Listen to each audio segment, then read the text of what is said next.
Alright, ladies and gentlemen, welcome back to another video where today we will be using AYATO in a HYPERBLOOM team in the 4.5 Spiral Abyss, and as a result we will be using AYATO on a Thundering Fury build.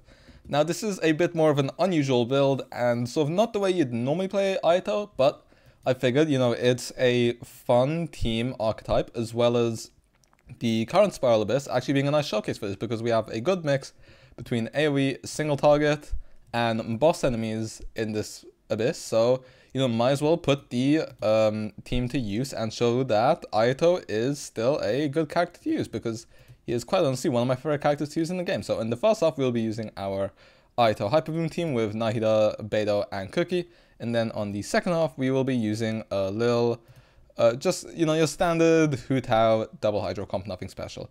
So yeah, with that being said, let's get right into the video. Alright, and here we are in the first chamber. Now starting off, we do get ourselves a little max HP buff, which doesn't really do much for us here, although it will be useful in our second half since we have more HP, since we have 2 HP scalers there.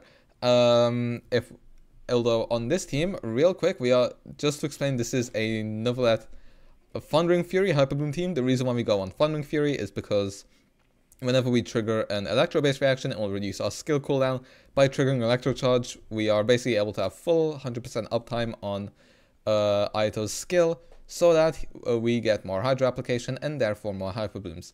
So just real quick to understand why this team, Nahida's here, obviously just for the Dendro application and just as a nice little sub DPS.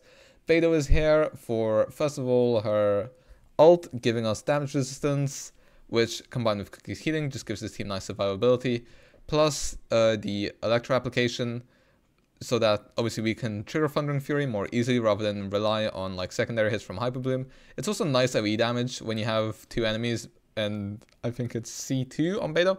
Either C2 or C4. I think it's C2, which is the bounce between the enemies on her ult. So yeah, as you can see, this team does pretty decent AoE damage. Now, what we don't want to do is waste too many ults here since we are near the end, which is why I'm not going to use AYATO's ult.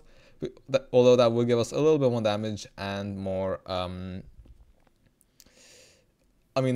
also more electro charge reaction so that we do have slightly lower uptime on the skill. But yeah, we are basically done here on this chamber. Like I said, this is probably my second favorite HYPERBLOOM team, just behind the Novelet HYPERBLOOM variant, because that team is utterly brain dead and you can play it just by pressing a couple of buttons. So that's the AYATO HYPERBLOOM team. As you can see, pretty effective there, good clear time in AoE, even though we did start saving our ults slightly at the end. Now, obviously, we do have Hu Tao's traditional double hydro team here. Now, I would play her with like Yelan and Farina, but then I would have to play Jean because I don't have Shenyun, and I really don't feel like playing Hu Tao with Jean. I would have if I had Shenyun and I could do a nice little like N1C plunge or N2C plunge, but alas, unfortunately, we did not get ourselves a Cloud Retainer. We were too broke, although now we're going to be too rich by the time another character we want to pull comes out.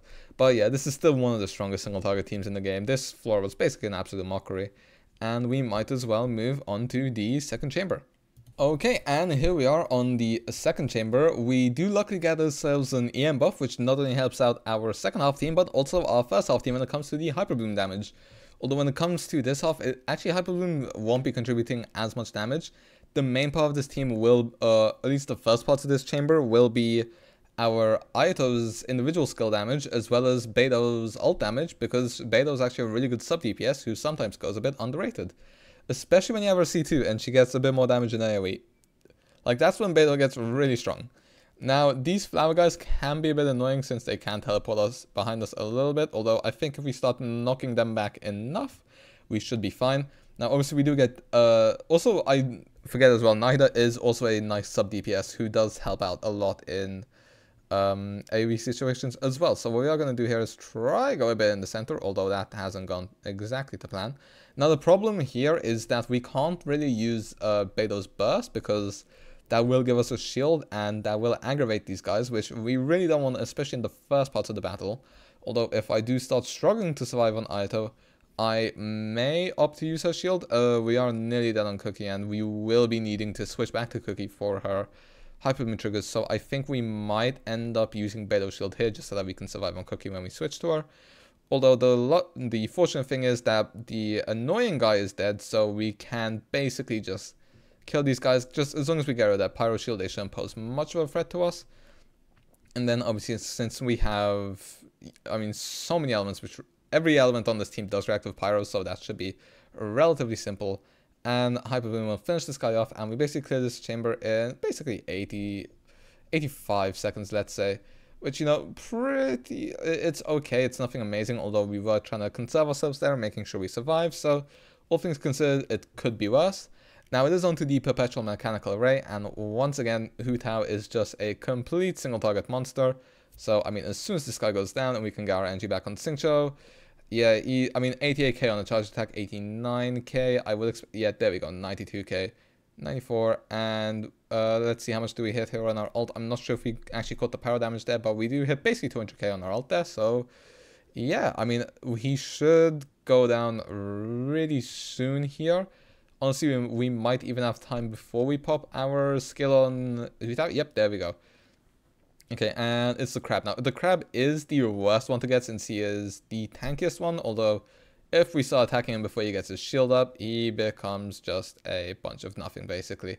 Now, we are going to have to start our rotation again. We did unfortunately get slightly stuck on our Zhongli pillar, which is, you know, unfortunate. I am going to make sure to use my Xingqiu ult here, just in case we don't kill in the time frame, although I don't see why we wouldn't. And we do have 109k there on the charge attack, which, I mean, I maybe could have used my ult there just to see how much damage we would have hit, but oh well, it is what it is, and it's onto the third chamber. Okay, and onto the final chamber. Now we do get ourselves a elemental skill damage bonus here, which I actually don't think is useful for our AYATO. I think it's normal attack damage he scales off. So I'm actually going to go here for the party HP increase, just because, I mean, our cookie was a bit low, so it would be nice to have her on a bit of more HP, just so that we don't, obviously, you know, die by accident. Now, once again, we are in a single target, so this is where our HYPERBLOOM should be carrying our damage a little bit. And I mean, we do about a quarter of the HP in one rotation, so I mean, we should be able to do pretty well here for ourselves. I mean, we can get a lot of sources of our Electro application. Now, obviously, I don't think Capellius counts as a second enemy, unfortunately. So we actually won't be getting as much investment as we normally would from the Beta Vault. We would normally be triggering a few more Electro charges than we are right now. In this situation, I would normally use our Cookie's Burst, but then she is nearly dead, so I would rather not risk that. Although, we are once again looking to be on track for a pretty decent clear here. I mean, HYPERBLOOM is just incredibly strong. AYATO himself has pretty decent DPS. I think in single target, the Neuvillette variant might be better, although, if I'm being honest, the AYATO version might be even better in AoE. But, I mean, here we clear Chamber 3 in 80 seconds anyway, even though it's not ideal conditions for us. So, yeah, pretty strong team if I say so myself.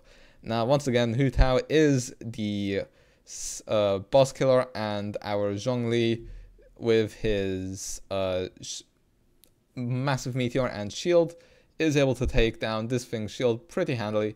And who needs a Shen Yun when you can just plunge against this enemy? Now, obviously, it's not exactly the same, but we are able to hit some nice combos here, as well as 238k on our ult. So I would say we're doing pretty well for ourselves here. Now, unfortunately, we did just use our Yelan's skill without this guy's shield being taken down, although the big meteor here, okay, not as much as I thought. But that is fine, because we should basically be able to clear here. 116k on a plunge attack, by the way. I mean, it's not exactly Shen Yun numbers, because she would buff us a little bit more, but yeah, we're able to clear Chamber 3 relatively easily. If anything, this was actually the easiest chamber, which, I mean, I think goes to show you just how strong both these teams are. So, yeah, if you want to play, I mean, obviously, Hu Tao was always strong. You don't need Shen Yun for her new strong team. Double Hydro Hu Tao will always be a strong team. But especially when it comes to our AYATO team, you know, a lot of people think, you know, Neuvillette can be a better hyper carry. Neuvillette is better in HYPERBLOOM, which obviously Neuvillette, I would say, is probably better than AYATO. I mean, not even probably, definitely. Neuvillette is the strongest DPS in the game right now. But, I mean, I'd say people shouldn't overlook AYATO. If you like AYATO, you might as well pull him, because he is still a very strong character in the game, and there's no reason not to unless you are going for these fastest abyss clears. But anyway, with that being said, let us move on to our character builds. Anyway, moving on to the character build, starting off with our AYATO team. Our AYATO is on 81 core rate and 168 crit damage. This is mostly thanks to the Black Sword. Now, obviously, this isn't a full FTP build, but at the same time, AYATO's damage doesn't matter as much in this team. It's more so just the Thundering Fury build for the Hydra application. But, you know, it is nice to have these kind of stats. And like I said, he is on the Black Sword, which is obviously the Battle Pulse weapon. Now, obviously, the key part of this team is that we have AYATO on Thundering Fury, just so we have near 100% uptime on his skill.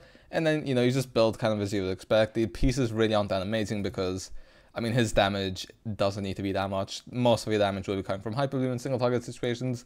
And then the combination of AYATO and Beidou in AoE should be good enough. And we do have him on 2 10-10 talents, and he is obviously at C0. Now, our Nahida is built basically fully M. You know, a little bit of crit and crit damage for her Abyss is sub DPS, but it will not affect the HYPERBLOOM damage. And then we have her on Sac Frags just for the max EM, and we do have her on Deepwood so that she can res some of the Dendro Shreds so that we can get more HYPERBLOOM damage, obviously built full EM, and is C0 at 2 10-8 talents.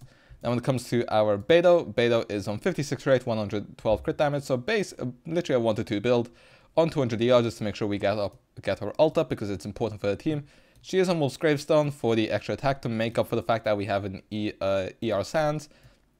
And then she is here on Emblem, just sort of built as you'd expect for the rest of it. And C6 with 1 9-11 talents.